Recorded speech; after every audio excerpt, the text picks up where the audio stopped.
Welcome to WitchLit, a podcast where we talk about the craft of writing and writing the craft.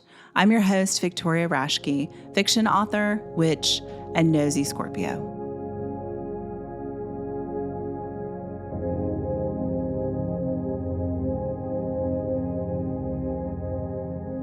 Today's guest is AJ Scudiere. A born nerd, AJ was excited that her birthday fell on the first day of school many years. As an adult, she continued on this geeky path, still loving school. She now holds psychology, neuroscience, and forensic degrees. AJ was that kid, the one the librarians held books for and waived the parental approval to check out books from the adult library. By the age of 7, AJ had read and loved Christine, Cujo, Carrie, the Amityville Horror, and a ton of other things she should never have gotten her hands on. It explains a lot. The author of 20 plus books and a USA Today bestseller, AJ has won 15 Best Suspense, Best Fiction of the Year awards. Her work is gritty and always walks the edge of reality. Welcome, AJ. Hello, thank you for having me on. I think this is a good time to also mention that you also write under a different name. Do you want to tell us about that? So I also write under the name Savannah, and that's my pen name for romance. Great. And I'm going to give one more piece of information to listeners is that AJ and I have known each other for a very long time. So this may be especially chatty. Very long interview. Okay. So AJ, why write? I can't not write. The question was, if I'm writing anyway, why not publish? So I started when I was 8, and I wrote an 80-page novella that I thought was adult romantic suspense. It was painful, but I've been writing ever since. I would produce 180 words on something and have the usual, like, oh, look, a squirrel. But I just always assumed that one day I would be a published author. And then eventually I realized they needed to get off my butt and make that happen. So what did getting published look like for you? It was a fun and not fun road. I knew when I finally decided that I was writing to get published that I was going to need to be better. And I started really working on my craft. So I wrote one book just to know that I could finish because I'd not been finishing things. I was just writing for myself. And that one, that was a historical romance, which I chose because one, I knew it was never going to see the light of day. And I don't know anything about history. So it's just about, like, they may pull out their cell phones at some point, but I didn't worry about any of that. I just wanted to have a good plot and good characters and finish the book. And then I wrote another book, again, not my darling, that I was going to make much more literary and really, now that I knew I could finish and tell a good story and have good characters, I wanted the writing craft, really well done sentences, characters. One character was earth and one was sea and one was air. And I tried to be subtle about it. And then I wrote the book I decided I was going to get published, which was this sci-fi suspense. And it was about the magnetic poles shifting. So I finished it. I started querying agents. Nobody wanted it. And they say if you can't get anybody with a query letter, you should go into the bookstore and look at the shelf where your book belongs. Read the backs of the books there, see what you're missing. And I realized what I was missing was male genitals. So I stopped signing them Elena and started signing the query letters AJ. Because I'm really bad with Excel sheets, I had saved one Excel sheet filled in with all the agents I had queried, and I had saved the same one blank. So I pulled up the same one blank and requeried all the same agents with the exact same letter, only signed AJ, and now 20% of them wanted it. But my first offer of publication was one company that really wanted the book, but they wanted me to get together 2 characters in my sci-fi apocalypse story so that they could market it as chick lit. And that led to an afternoon of crying on my kitchen floor because I knew I had to turn it down. You have to have this understanding that your book is no longer your baby when you put it into someone else's hands, but you also have to have a line that you won't cross. And that had crossed my line. I got picked up by a big New York agency, and they started looking at my second book as well, but they moved so slowly that, honestly, looking back, they were probably on an absolutely normal pace. But at the time, with it being my first book, I wasn't sure what was going on. And I really thought the Earth's magnetic poles were going to swap before they got the book published, at which point it would be horribly out of date, and not speculative fiction at all. You'd be back into writing historical fiction. Right, it would have, but still not romance. And yeah, so my sister and I decided that we were going to publish it ourselves, and really the rest is history. We pulled both books back from the agent and put them on the market. Awesome. Yeah, I know this story, and every time you tell the part about they wanted to make it chick lit, I just die a tiny bit inside. I died a lot bit. Yeah. No, I can imagine. It's just so completely bizarre to me. So now you're like on book what between your two pen names? Close to 50. Yeah, close to 50. So clearly you made the right choice on what to do next. Yeah. Oh, absolutely. It is. And I wound up on a panel at one of the writing conferences, and I was the only indie author on the panel. It was a number of years ago, but I was also the only one who didn't have an agent telling me which characters I could and couldn't kill and which book I would be writing next. Yeah. Yeah. So you have autonomy. Such a huge affirmation. I just killed someone the other day, and I got to choose to do that all by myself. So what does writing look like for you now? Do you still have a day job? Do you like introduce yourself as a writer first? I have recently started introducing myself as a writer first. I have it's not a day job, it's an hour job. I literally work a handful of hours a week, and it's handy because book money is definitely up and down. And this is money that I get paid exactly for the hours that I work. So like with the pandemic, I could pick up extra hours, and it was so comforting and handy, as the rest of the family's finances just decided to go insanely crazy.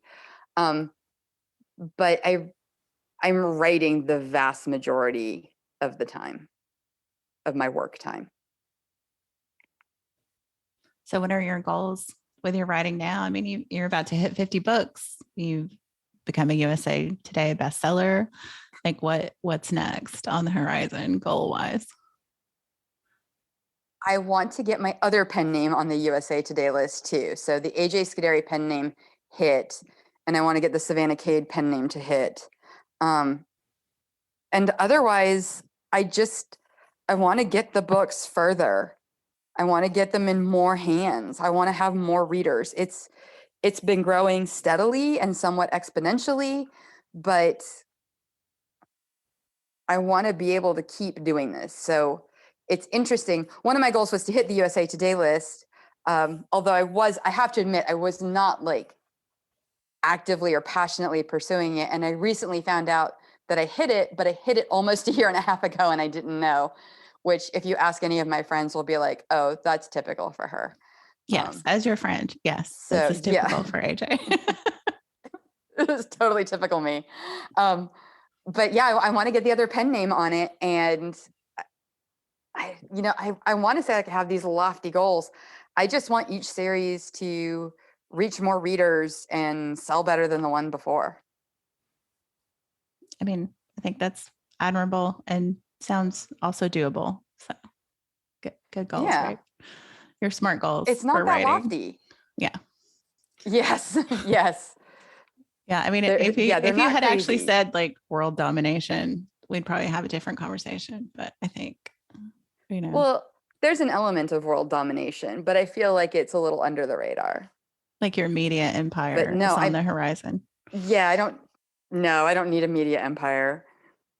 I really like what I do. And I think something would have to come along to really change those goals. Yeah. So What does a perfect writing day look like for you? A perfect writing day starts the day above 60 degrees so that I can go for a walk in my neighborhood and dictate chapters.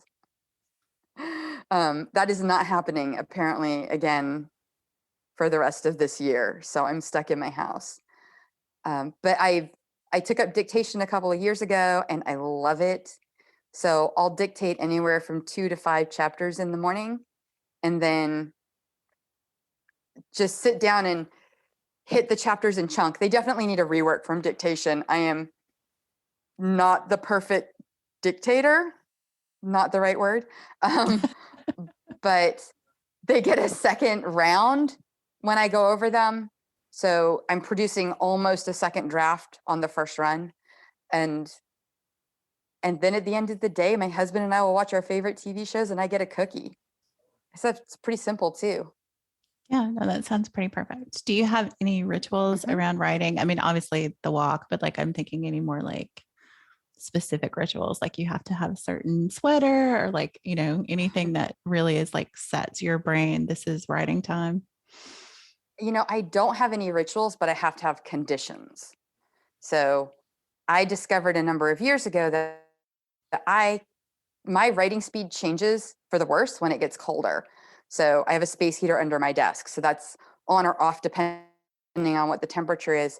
I have my perfect office chair that I have found, and I slouch like I'm attempting to write from bed, but it works for me. And I write better on sunny days than gloomy days, which is always impressive to me. It just sets my brain differently. Yeah. I wish I had a ritual where I could set that and make it happen, but all I can control is the space heater and the office chair. Well, I mean, that's a measure of control. I always think of that quote, I think from Leonard Cohen, that when people say where good songs come from, he's like, if I knew, I'd go there more often. Like, you know, it's just the Yes. thing, you know, there's not necessarily, we don't know where it comes from. We just have these things that we do to try and make it happen, I guess. So I think a lot of it's like baseball. We always say baseball players are so suspicious, and if they did one thing and they won the game, they'll do it again. And I think as writers, we're like that very much. Like, this turned out a really good book. Let me go do the same things. And I think mostly we'll stumble on things that are actually helpful, but I suspect it's also mixed with some purely superstitious things at this point. yeah. I mean, is it superstition if it works? I don't know. Is it still superstitious? I just don't know which parts work and which parts don't. I can't distinguish them. Yeah. So obviously the name of the podcast is WitchLit. So we're here to talk about a couple of your series that fit into that thing. So let's start with the Nightshade series. And so what was the seed for Nightshade? And do you want to tell us a little bit about the series? So the series is, the Nightshade division is a Black Ops division of the FBI. They employ FBI agents. So they're all trained FBI agents who have unique psychic talents or abilities. And they're given the cases that either have criminals or perpetrators or some element to them that relates to witchcraft, psychic skills, shifters, something like that, or the cases that nobody else can solve, where their powers are going to be required in order to figure out what's going on with this case. But the series came about because I've always loved this science of magic. And we had recently discovered ergot poisoning with the Salem witch trials. And if you look at ergot, I hope I'm saying that correctly, it basically causes all the symptoms that everybody has. It causes symptoms of feeling like you're being pinched or pecked. It gives you hallucinations of people floating around you. And the historians went back in the almanac and actually found the weather conditions were perfect and explained how it could have gotten mixed in with the rye. And so we have this wonderful scientific explanation for the Salem witch trials. We have explanations for vampirism. We have explanations for zombies.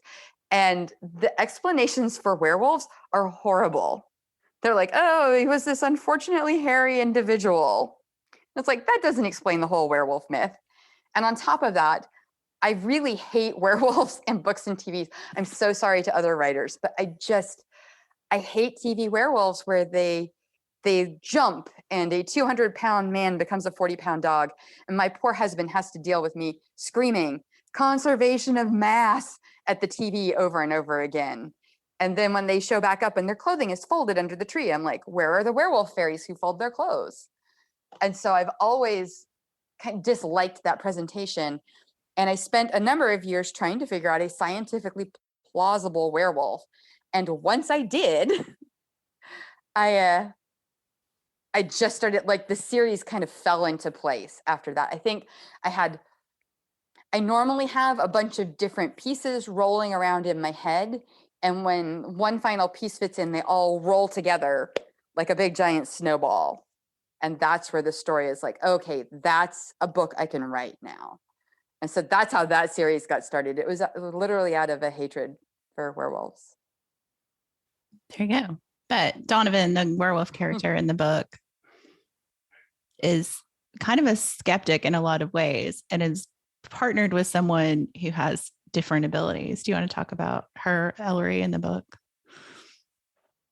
So Ellery always considered herself to just have very good hunches, to the point where, as an FBI agent, she found herself in enough situations that they started questioning her about her ability to always hone in on the right thing.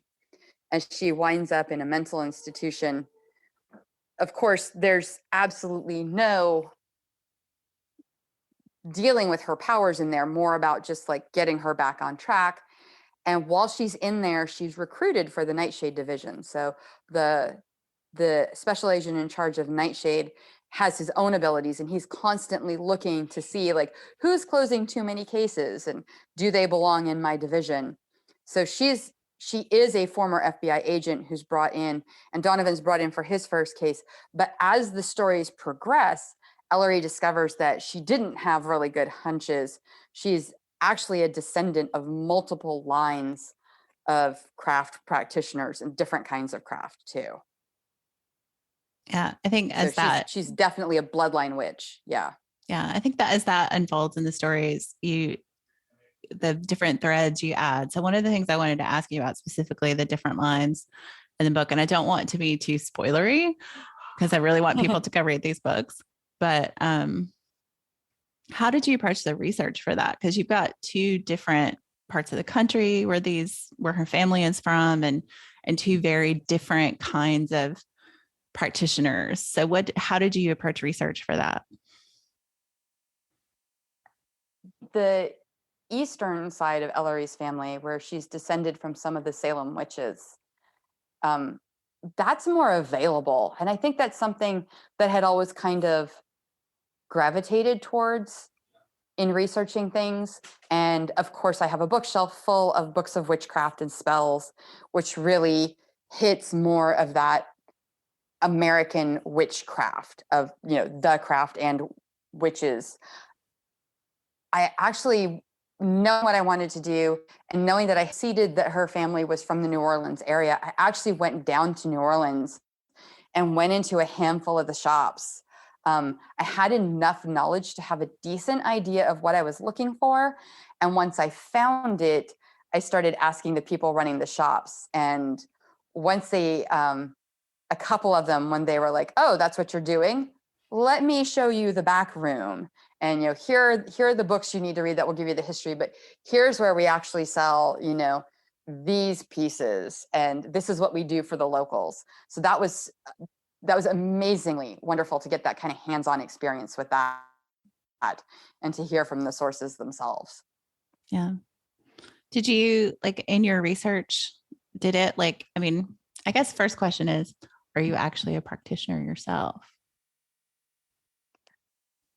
Somewhat. I'm religiously a Unitarian, and I've definitely dabbled in all kinds of aspects of the craft all along. So I think practitioner's too strong of a word for what I am, but to say I'm not would also be too far the other direction. Yeah. Did you find that the research impacted kind of how you look at those things? I don't know. I do think, like, I think the research changes it, but I think it's more of a slow evolution. I've rarely come across anything that was like so stunning or so surprising that it made me feel differently about, either where I had sent the books or sent myself. But it definitely, the more I learned, it absorbs, and I think it has, more of a barge slowly changing course. And so I think it's hard to pinpoint where those course changes came, but I'm confident that they've happened. Mm-hmm. So do you think, like in the books, I guess this is kind of where, your reality and your writing overlap. So in the books, like the explanation for Donovan and for werewolves in general is kind of this scientifically plausible thing. So is there a scientifically plausible explanation for Ellery and witchcraft and other practitioners as well? I think there has to be. I think we just haven't found it yet. One of my favorite phrases is that magic is just science we don't understand. At one point, electricity was magic, and now we understand it, and we can harness it, and we can use it. And I suspect what we're looking at is something that years from now, maybe decades, maybe a century or two, we'll figure out what it is, and we'll be able to harness it better. It'll have, you maybe won't need a pot with herbs and a flame, but there will be a switch. I like that idea of a witchcraft switch in your house. That sounds pretty good. Wouldn't that be amazing? Just turn the wards on for your house. You don't need a security system. Yeah, you can just flip a switch and your wards are on.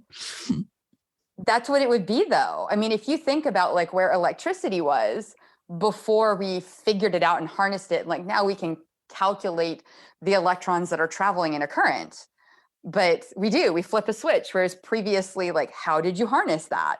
And I think, yeah, we will have, a switch to put the wards on our house. And, you'll have a little device that travels with your kids that has a protection spell around them. And it'll probably be digital. I feel like you just like gave yourself a new plot, Bunny. I might have. I very well might have. Or somebody listening now has a new plot, Bunny, too. But I do like that idea. So are there, like, for research, I mean, I feel like I have, though I enjoy writing, a lot of the fun of writing is doing research. So like, in addition to like traveling to New Orleans and stuff, is there stuff in your research that really just like grabbed you or like took you down your own rabbit hole or anything like that? And looking at these two very disparate kind of practices in the United States. I say disparate, but actually they overlap some too. So yeah, absolutely. And I'm a complete nerd, as my intro said, and I love school. And so part of this werewolf development came about when I was in a graduate forensics program. We're studying bones and skeletons. And I don't come from an anthropology background the way most forensic scientists do, but I come from a bio background. So what happened there was I got introduced to some anthropologists who were willing to talk to me about, like, what if bones did this and what might we find historically? And so getting into that kind of thing is amazing. And I like book research, actually really enjoy it, but I'm even more enamored of face-to-face human research with experts and traveling, like getting in somewhere and seeing it. It always changes things. So I think just like knowing that I was going to bring those two separate crafts together in one person, it made her a lot more open. It gives her a lot more options for what she does. And a lot of it she does because she doesn't know she's doing it. So, as a writer, that was handy. It made it easier to write her and to give her what she needed. But as a researcher, it was just so much fun. And the more I find out, the more the series expands. So Garden of Bone, where Ellery and Donovan wind up in New Orleans looking at her family history, and that's all I'm going to say about that, was actually supposed to be the third book in the series. But the more I researched and the more I learned, the more I realized there are these other stories that need to be told first. And so I had initially thought I had maybe a 6-book series on my hands. And I am currently writing book number 10 and will at least go through book number 12. Mm-hmm. And that's a lot of that's just research inspired. Like picking up one piece and going, oh no, this fits in your snowball in a different location than you thought It originally. does. It does. Or the snowball got bigger while I wasn't looking. Yeah. Wow. That's writer's life right there for you. Pretty much. Yeah. So you started the Nightshade series after you had already written the kind of witchcraft focus series as Savannah, right? Mm-hmm. So what was Yeah, that was, the like the seed for that, the witchcraft series? I think there's a lot of paranormal romance out there, and it's so paranormal, it doesn't fit into reality. I learned later that what I was writing has a genre, and it's called magical realism. But there's generally not a shelf in the bookstore for it. I don't think there's even an Amazon category for it yet. But I always wondered, what would it be like if you really had control of these powers, if they weren't random? I think a lot of us, and probably a lot of the people listening to this, may have gravitated toward this because we've had experiences that didn't have better explanations than something beyond what we already know scientifically. And so I had always wondered, what would it be like if you could harness that? If you really had the kind of witchcraft that we think about, like snap your fingers and make a flame kind of witchcraft, or, being able to cast a love spell and have it work. And I really thought about that, and I wanted to write a romance novel with it, but I also wanted to look at it as like, what are the ramifications of that? Because in the real world, that cannot be easy. So that's where that series really came out of. And of course, again, it was one book, and then it was 3, and then it was 5, as goes the writing world. As goes the writing world. Yeah, I love in the witchcraft series the like the setting of LA and kind of like the magical community in LA. And I know that you also lived in LA. So do you want to talk about that a little bit? Yeah, I liked that setting. I loved being in Hollywood when I was in Hollywood. Eventually, I got a family, and it wasn't the right place to be anymore. There's actually a magic shop down where Blessed Bee is in the story. And I used to go in there all the time. And the guy who ran it was a serious practitioner and was wonderful. You would walk in and start gathering things, and you'd be like, oh, it looks like you're doing this. Let me show you over here. No, you don't need to be buying that. He's like, if I don't already know you, you don't get to buy that. So he was very involved with his customers and so helpful. So the idea too that like one of the biggest cities in the US could hide this was tempting. But these people aren't out rural where nobody sees them. They're walking among us and trying to deal with, all the non-believers around them. One of my favorite scenes, it's in the second book, where Yasmin is trying to convince Luke that she's actually a witch, and she hides her house from him and leaves him driving around the neighborhood trying to figure out where her house is. And that's that kind of snap your fingers magic that we wish was easier to achieve than it is. Yeah, I was going to ask you like the realism, because I do think there's a lot of like the realistic existence of people who practice witchcraft or pagan or other things, and especially in that series. And like where, like as a writer, like how do you decide like how far to push that to keep that kind of element of realism to the book, like from your personal reality to like the fantasy of the book? Like how do you make that decision about how far to push that out? I think I made the decision initially, before I started even writing the first book, that there had to be a limit on it. I think as a writer, I look a whole bunch of different places to learn lessons. And one of my favorite lessons is Superman movies.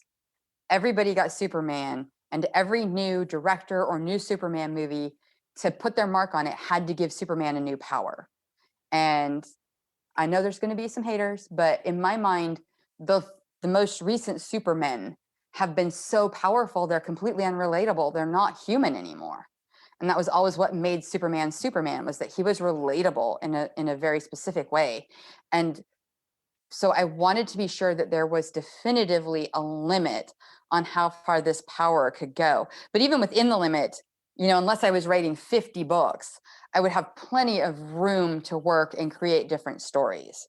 So I set that limit pretty early. And again, magical realism, relatively tightly. There's no shifters in those books. There's no, the world's going to crack in half kind of stuff. Mm-hmm. It's very personal, fingertip kind of magic. And that was part of, I think, any world building that you do as a writer.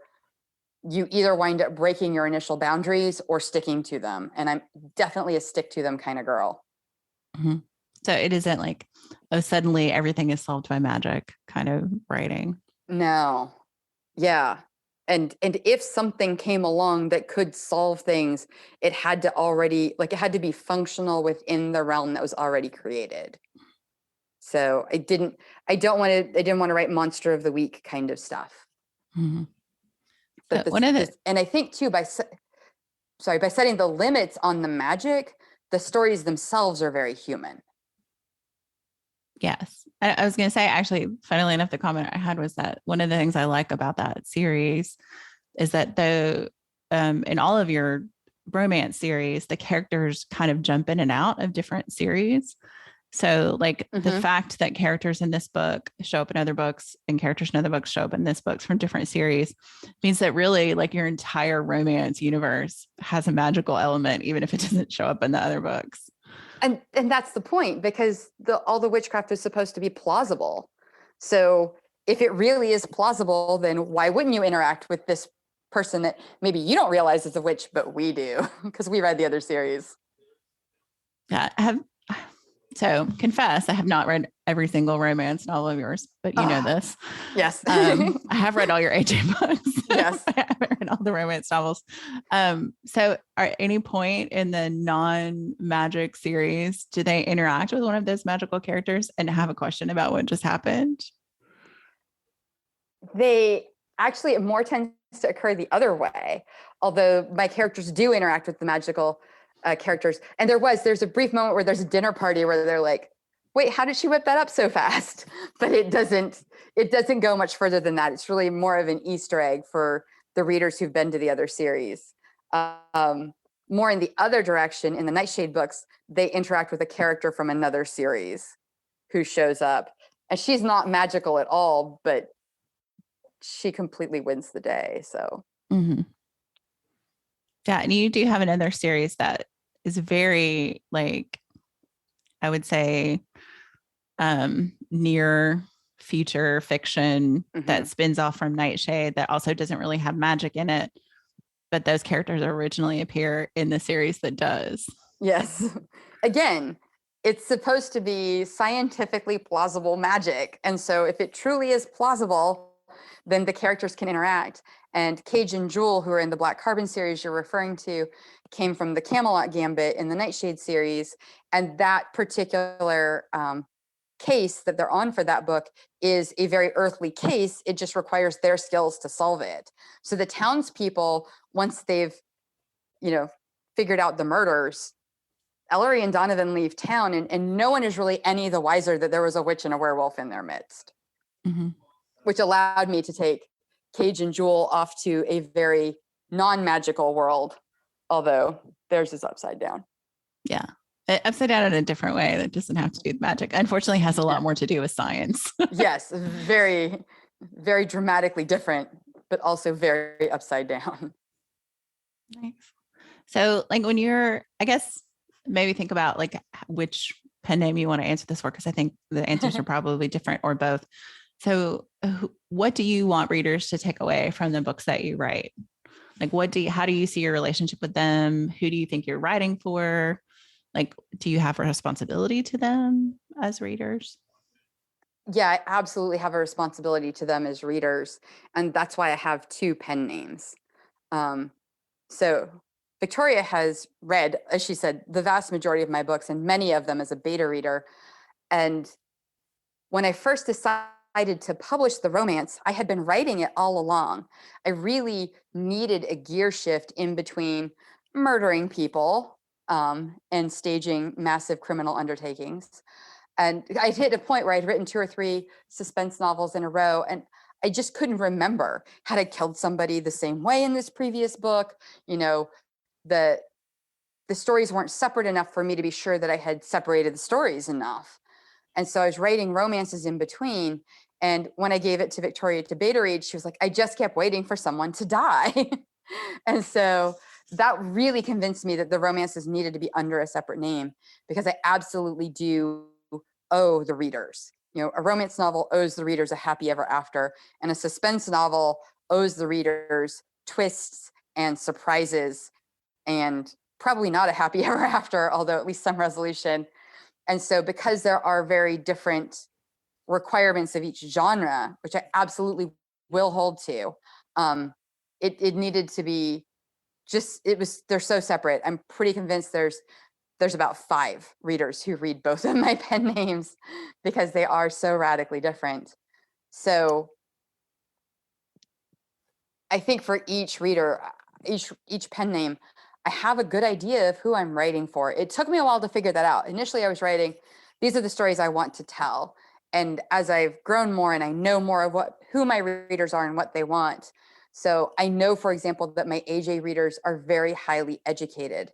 They're not always formally educated, but they built their own forge in their backyard, or decided to take a trip to, be a volunteer on some dig in Egypt, because they're constantly looking for, if there's something I want to do, how can I make it happen?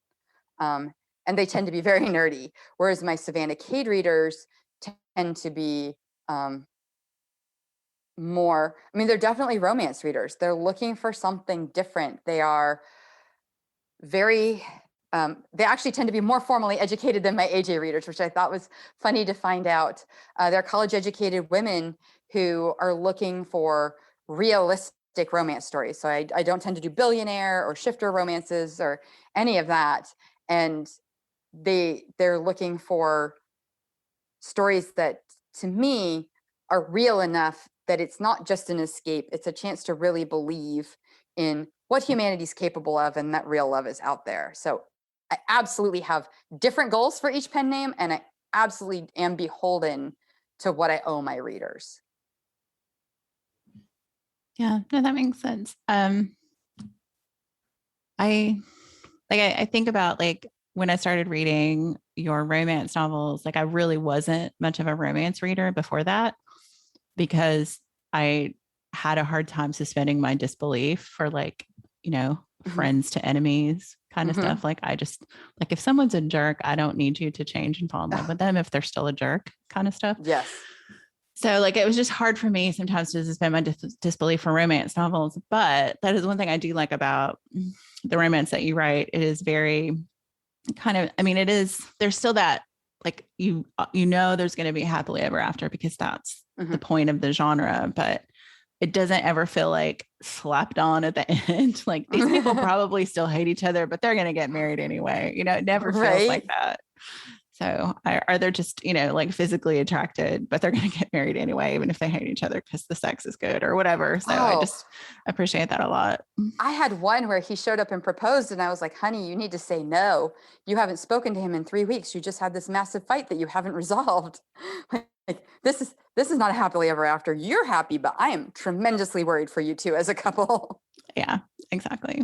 So that's good. So I'm not writing those. Yeah, no. And I think that's good. So you said you're working on book 10 for Nightshade. So what else is in the hopper right now for you? So there's Nightshade and Black Carbon, which are currently underway. Black Carbon is a much newer series. So book 4 is coming out in Black Carbon on probably end of February of next year. And that's, as you said, it's more sciencey, and it's, being a science nerd, I call it peri-apocalyptic. Everybody else writes post-apocalyptic, but I put my characters in the middle of the apocalypse. So it almost is even like I don't think they realize they're in the apocalypse as it is. But so that series will get more. When I finish Nightshade, I will be starting a new series. And I have recently it's wonderful because I've gotten a couple of like comments and readers in my Facebook group who said, oh, but I love this character or whatever. And it started little pieces of snowflakes floating around in my brain that are rolling together to become a snowball. So I think I have a relatively good handle on what the next series will be. I do need to finish Nightshade first. I'm not allowed to write 3 series at a time. Well, at least not 3 series at a time with one pen name, right? I was going to say, because I'm actually writing 4 series at a time because I have 2 series going under each pen name. So yeah, I'm not allowed to start anymore. That seems like a good limit.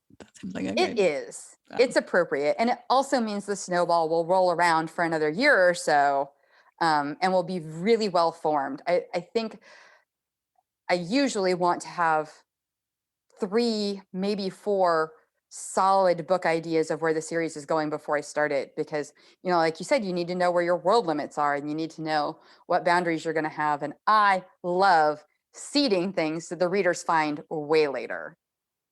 Yeah. So, which is why her books are also really good for rereads.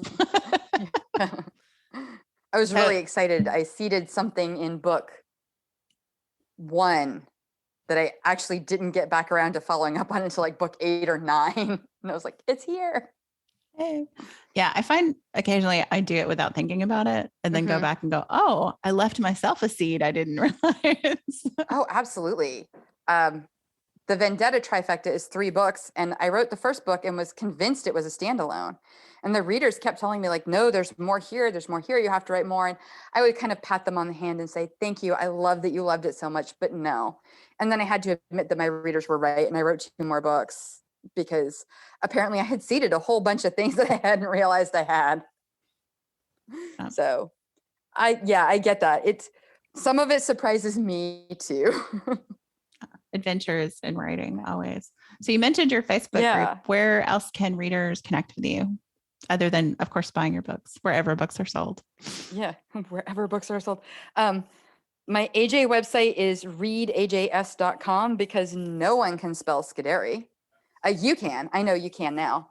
But it's been a while. And then Savannah Cade is just at savannahcade.com. And I'm on Amazon. AJ books are on all the retailers. Savannah has some books on all the retailers, but a lot of them in Kindle Unlimited. So Kindle Unlimited readers can just read through them. Snag those up there. Yeah. Yeah. Yeah. And Facebook groups. Yeah. And newsletters, because I'm a writer and doing one thing is not acceptable. Yes. And we will have links to all of that in the show notes and on our website too. So you can check that out. So you already know about this because you got advance warning. But so the last question is a little bit of a game of chance. Okay. So I like to talk about things we're not supposed to talk about in polite company because double Scorpio. Or I'm just a nosy writer, one or the other. So I'm going to roll a die. Oh, good. I was hoping there was a random way to choose. Yes, there's a random way to choose. So slips of paper in a cup or what? Okay. Yeah. So I'm going to roll a die. And depending on the number, 1 to 5, we're going to talk about death, sex, religion, politics, or money. And if I roll a 6, you get to pick which one your question comes from. It'll be a question related to that things and tangentially at least related to writing. So kind of keep on topic. Tangentially at least. So I'm going to roll my dice.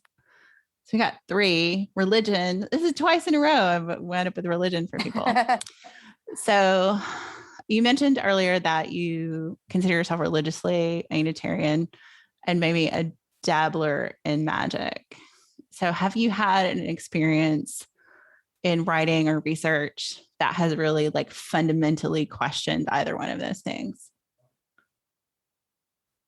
I don't think I have. I've had experiences that more confirmed it.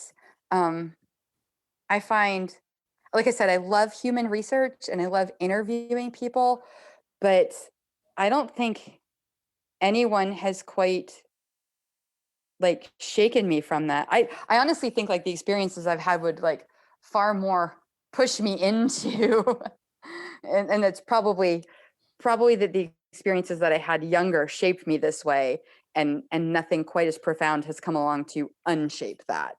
if that makes sense. Mm-hmm. Is there an example like of something that's happened that's really kind of underlined that for you, that surprised you, I guess, maybe? That like where it was formed, or I guess this idea that, the magic is a possibility. Is there something specifically about that? Absolutely. One of my favorite stories, and you probably know this, there was a pileup on I-75 in the fog, semi-jackknifed, and 75 plus cars crashed into it. Nobody could see in the fog. People died. People, barely survived. I was supposed to be on the road that time going home from a weekend at home back to college. And this tells you, I'm sorry to everyone, it was a wall mount phone that I picked up. So I had decided we were supposed to leave at 3 and it was 1. And I decided I think I just want to go back early. So my roommate and I were both from the same hometown and we were going to caravan back. So I picked up the phone to call her and say, hey, do you want to go back early? And there was no dial tone. I was like, oh, my phone's broken. And then this voice said, hello. And it was her. And I was like, that's the weirdest thing. I picked it up and there was no dial tone. She said it didn't even ring. That she dialed my number and it didn't ring. So we had called each other, or I picked up the phone at the exact moment she had finished dialing me. And she was calling me because she wanted to leave early. And I said, why? Because I had just had the same feeling and I couldn't explain why. And she said, no reason. I just have a feeling. We were 20 minutes ahead of the accident. If we had left 2 hours later, we most likely would have been in it. Oh, yeah. Yeah. And so this is where I say, magic is science we haven't seen yet. And so many of us have experiences like that. Yeah, I do think those especially when they happen early in your life, it does kind of open you up to the possibility that there's just stuff we can't explain. I feel like there has to be. Who was it who was like, we should close the patent office because everything's been invented? It was 200 years ago, right? Yeah. I think declaring that we actually understand how things work right now is about as ridiculous. Yeah. So. No. Well, great. Well, AJ, thank you so much for being on the podcast and chatting with me. And, I guarantee that we will have you back later when another book comes out, just because you're now officially a friend of the pod. Sweet. Yes. But thank you. And like I said, all the links to get in touch with AJ and buy her books and chat with her on social media will be in the box below. And thanks for listening.